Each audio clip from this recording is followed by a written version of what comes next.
and welcome to Spectrum Art. My name is Maddie, and I have here with me the talented Miss Madison. Hello, guys. And today we are going to be recycling Book pages. book pages. That's right. We actually made these bookmarks yesterday during our live, and that was a lot of fun. So if you ever get a chance to join us during our lives, please do so. We typically go live on Tuesdays and Sundays at 6 p.m. Eastern Standard Time. However, you never know, and things could change. So the best advice is that you go ahead and hit the bell button. Ring the bell. Right, and that way you'll be notified when we do go live, right? So anyway, I wanted to show these to you and make some with you so that, you know, these can actually go home, because these were actually giveaways that we did. Yeah, we actually made these during the live, and then we gifted them. We gave them away to those that were in chat. So that was fun, and we want to thank everyone always for joining us. And thank you for participating. And for participating and chatting with us and just, spending some good time. So anyway, let's get right to it. So these, let me show them to you. They're bookmarks made with recycled book pages. This one's really cute. It's a really sassy quote here. It says, if you bottle up your feelings long enough, they turn into fine wine. Get it? Wine? Yeah. That's funny. Like whining. Anyway, so very cute. And this one's going to Miss Darla Walker. Yes. And this one was won by Miss Abril Martinez, Crafter in the Rough. And it's got some hot air balloons and a really pretty bird. You meant to say... Oh. What's that? And here's okay, you changed your mind? And here's another hot air balloon here in the back. And this one is going to Miss Julia Satterwhite. And it's got a really pretty napkin. They're gorgeous. Aren't they? And yeah, they were so much fun to make. And it's a great way to upcycle and recycle those book pages. So let's get these over there because they're going to their new homes today. And let's talk about what we're going to need.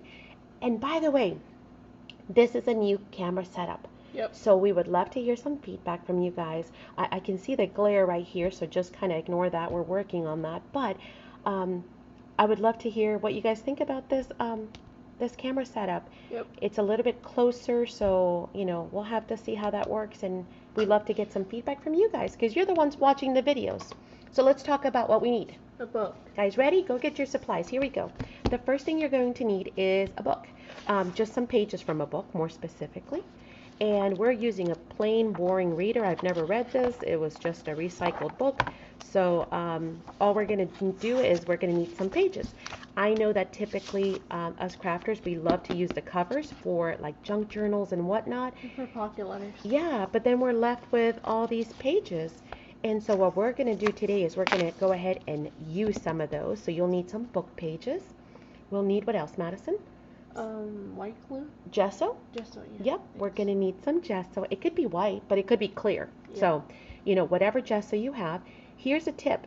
This is what we poured our gesso into. So much better than having to have an open tub at your desk and then having to dip your brush into, make a mess. These allow you to control where it is you're squeezing and how much, and it also keeps them nice and moist. Yeah, so they don't actually dry out on you. So we'll need some gesso. What else? We're going to need some distress inks. Yep. And a dauber or some kind of a way to spread that. We're going to need some inks, just little colorful inks. You could use water colors. You could use markers. Well, we're going to make the colors run, so probably not unless you maybe spritz it, but you'll see what we're going to need. But if you have these little, daubers, that's going to work just perfect. What else? We're going to need some Mod Podge. Now, yesterday, all we did is we just used the white glue mixture, but today we're going to go ahead and try this one because it's actually high gloss. And I thought, that might be kind of cool to see if it actually, how bookmarks sometimes come laminated? I figured we'd try this. It's from the dollar store. We'll try it and see what happens. We might love it. We might hate it. We'll learn together. How's that? You'll need a corner rounder. Okay, what else? We will need a water spritzer. So any water bottle that you have is fine. What else? A scissor. Scissors, yes ma'am. A marker or some paints, because what we're going to do is we're going to use some hole reinforcers, and we want to color those hole reinforcers. You can do that with just some paints, acrylics, whatever, or markers. Either way. A glue stick? Definitely a glue stick. You're going to need a glue stick because you don't want the paper to actually warp. Of course, the other thing that you could use is that wow or yes. Which one is it? That it's the glue stick in a tub. I'll put the name down below because I don't want to go run and get the tub, but a glue stick is going to work. Yes. Is it? Okay. I think so. You're going to need a hole puncher. And if you're going to use brads instead of your reinforcers, you'll need, of course, a brad setter, this tool, of course, has both. You're going to need some tissue paper. You're going to need a brush to go ahead and spread your gesso. You're going to need a bone folder, or you could always use the back of the scissor, right? Or your finger or popsicle stick. You're going to need some napkins, and we're going to be using Madison's goodie bag here of all the little bits and pieces and bobs that she's got in there. And then finally, we're going to need some spray inks. Oh, we are in close. Yeah, we might have to back up the camera a bit. But anyway, we're going to need some sprays, and whether they're homemade or whatever sprays. Store-bought. Yeah, store-bought you have, we're going to go ahead, and use those. All right, gather up all your goodies. Feel free to pause right here, rewind if you need to, because I know I kind of gave those to you kind of quickly, and then we'll go ahead and get started. Yep.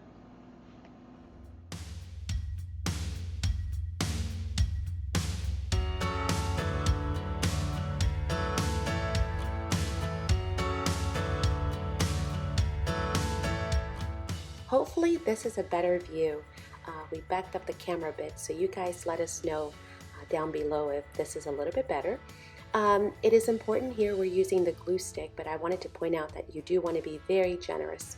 You don't want to skimp out on using a lot of glue because you do not want this coming apart later on.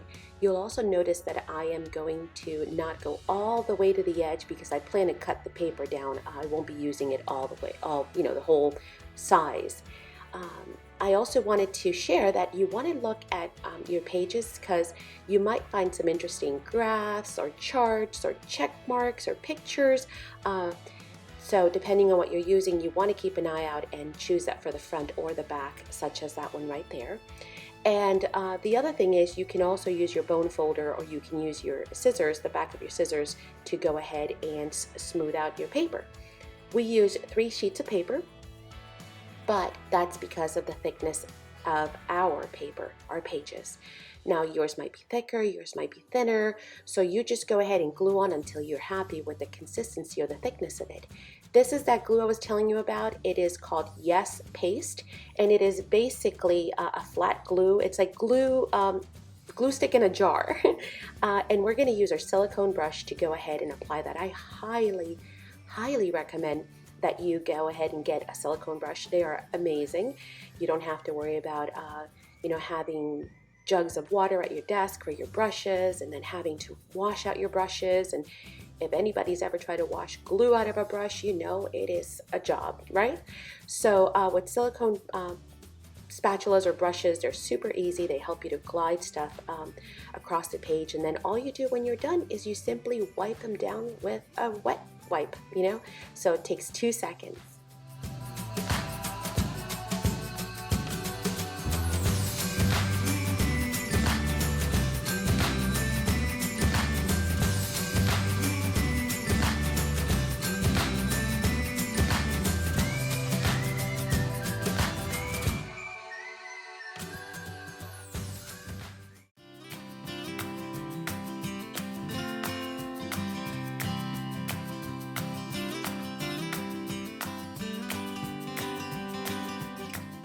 Step 2, we're going to go ahead and apply our gesso.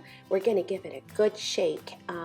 And remember, the goal is to try to create minimal warping. I mean, some texture is great, but you don't want your paper to be all buckled and bubbled and warped. So you want to apply very light coats. And if you notice, that's what I'm doing here, just applying a thin coat, letting it dry, and then I'm going to come back and do a second, and then finally a third. Now, if you notice, once again, I want to point out how controlled the application is because of using what I call the ketchup bottle, I guess a squirt bottle. So once again, you can air dry this, or if you so like and you're impatient like me, you can go ahead and use your dryer.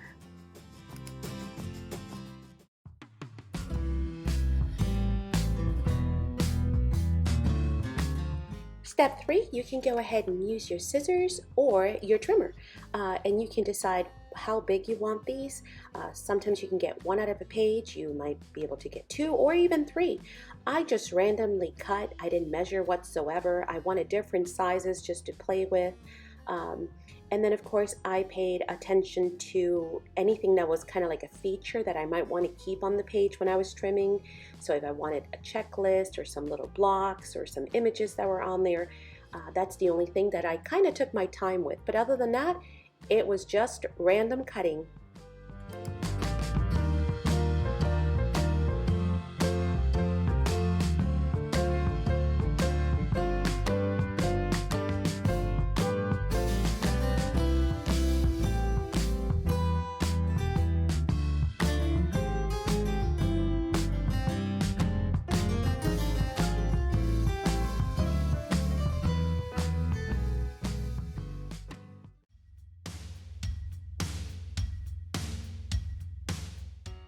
In step 4, we're going to decide how we want our bookmarks to go ahead and look.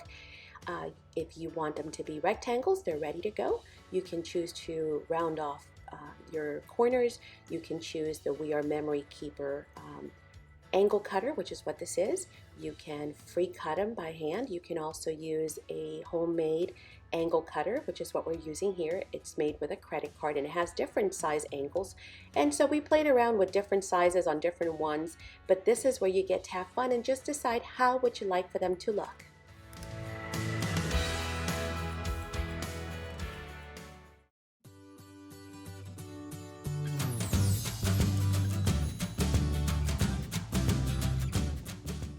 For step 5, we're going to be layering our tissue paper. So this is our first layer. You're going to just go through your stash and find you some tissue paper. Now you might have some that you've actually recycled from gifts. This is a great time to go ahead and use those. They come in all kinds of colors and patterns, and we chose one that actually has music notes and the other one which is a newspaper print. But tissue paper is just a great lightweight tool to use when you're actually doing any kind of collaging, because it adds color, it adds interest, but I think the most important thing is that it adds texture. It just creates that really cool crinkled effect that gives your your projects that great texture. Right now what we're doing is we're just cutting out a very rough width and length, but later on you'll see that I will come back here and actually start trimming them down to fit, keeping in mind, do I want any features kind of like on this tag to kind of peek through. So now we just get to have some fun with tissue paper. Oh, I wanted to show you guys, look at this. Here's one that actually came apart despite all the glue and all the pressing down that we did. So make sure you do go through your tags before we get to the next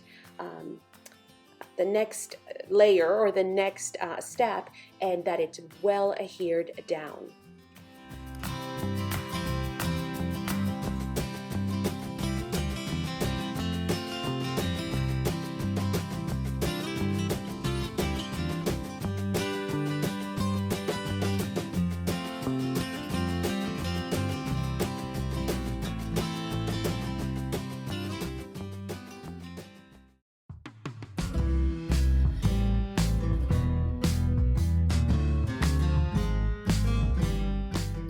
And here we are done with our tissue paper. And so now we get to the next layer, which is adding napkins. And we go through our stash. We have lots of bits and bobs, all kinds of little pieces left from other projects. And this is the fun part where Madison and I just get to explore and experiment and try to look at, what napkins we want to use, because there's so many beautiful ones out there, right? florals and animals and bicycles and just so many fun ones. And we love napkins. So this is where we get to have a lot of fun and just go through and design. I know several of you have actually let us know that you are more interested in seeing the creative process, because I tend to cut that out of videos a lot, because I figure maybe you guys don't want to sit there and watch us, I don't know, go through the whole process, but apparently you guys do enjoy it. So this one, I'm making sure that I give you a little bit more of that, and again, love to hear some feedback on what you guys think on that.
In step 7, we are going to use our sprayers. We're giving them a good shake, even though we are not going to be using our sprayers.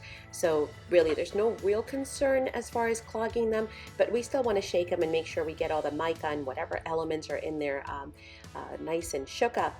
And then we're lightly spraying with water. Again, remember, even though we've gessoed this and we've added glue and other layers, it is still paper, so you want to minimize the warping. So you want to be, a little careful when it comes to spraying. You don't want to over soak your page, nor your napkin, nor any of the elements on there yet, because we have not technically sealed it yet.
Step 8 is going to be adding inks. Now, if you do not have sprayers or if you do not want to mess with water, ink pads are a great way of adding color without having to worry about any kind of warping or having to wait on dry time. And Madison here is basically just handing me different color combinations that she believes will go well with the tag that we're working on. You will notice that I will go back and forth, and basically what I'm doing is I'm adding color in layers. You can always add more, you can always layer it up, you can always deepen the colors, and that's always easier than adding way too much and then having to go back and actually either re-gesso your project or end up creating mud. So just lightly, just keep adding and adding up layers.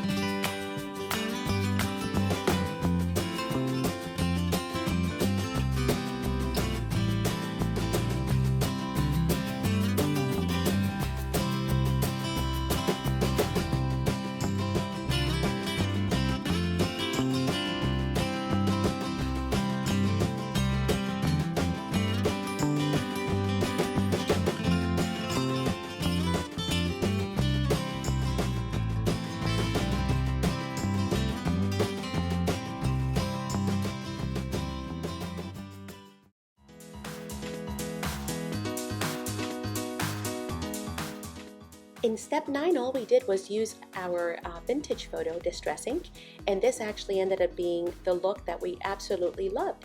Of course, I am more of the drip kind of person, but this one was phenomenal. This one was Madison's favorite look. It is very clean, it is very vintage, and so we absolutely love this technique, and this one is one that is quite simple to do.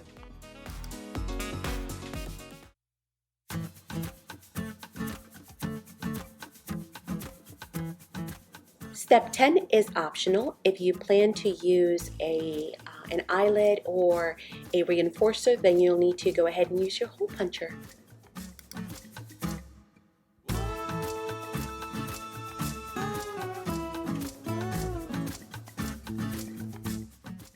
step 11, we will go ahead and finally add our eyelet. If you're going to use a reinforcer like I am here, make sure that you go ahead and also use a little bit of glue just to make sure that it's a very permanent fix.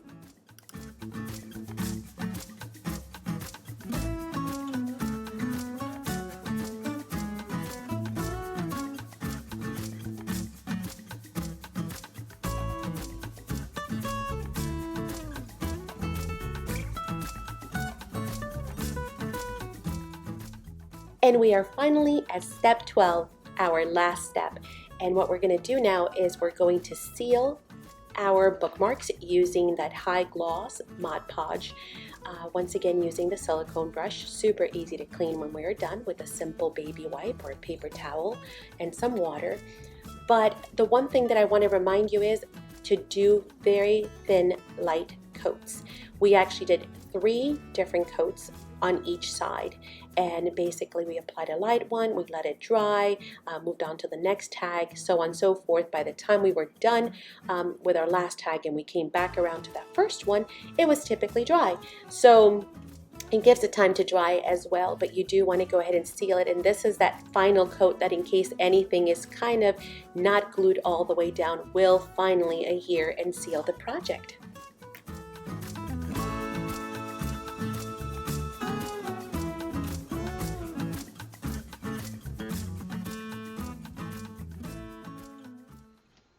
And here they are. We hope you guys have enjoyed them. We hope that you'll try them. Yeah. Please give us feedback on our new system on the computer. Oh yeah, the new format. Let us know. Yeah. Do you like this format? It's definitely going to take a little bit getting used to. I'm not going to lie. It took definitely longer than it typically takes us to make a video. But we hope that you like it. It definitely gives us a lot more ability to be able to manipulate and do all kinds of other stuff. But without further ado, I will continue to go ahead and show you these. But we hope to see you guys back soon. Thank you so much for watching. And you guys, have a blessed day. Have a blessed and wonderful day.